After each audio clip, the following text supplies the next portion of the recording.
Assalomu alaykum aziz muxlis. Shu kungacha AQSh Ar-Riyodda Rossiya va Ukraina bilan alohida muzokaralar olib bordi.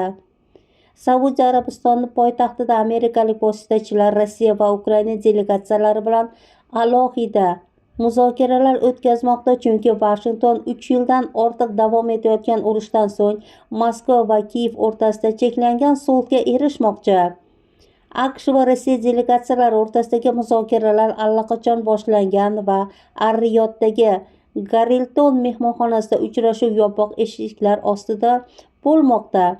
Saudiya Arabistoni davlat xavfsizlik xizmati jurnalistlardan mehmonxonani tark etishni so'rab qoldi. AQShning Ukraina bo'yicha maxsus vakili Kit Kellogg Ar-Riyoddagi bilvosita muzokaralarni Amerika delegatsiyasining tomonlar o'rtasidagi harakatlanishi, Rossiya va Ukraina vakillari bilan alohida xonalarda uchrashuvlar o'tkazishini shtatl diplomatiyasi deb ta'rifladi. Qayd etish joizki, bir kun avval Ar-Riyodda Ukraina vakillari Amerika delegatsiyasi bilan muzokaralarning dastlabki bosqichini o'tkazgan. Muzokaralarning yangi bosqichidagi asosiy masala energiya obyektlariga qarshi o't ochishdan 30 kunlik voz kechish bo'lishi kutilmoqda.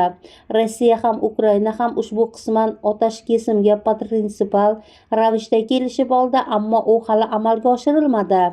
Qo'shma Shtatlar shuningdek o't ochishni to'xtatish rejimini Qora dengizdagi kemalar uchun ham uzaytirishga harakat qilmoqda.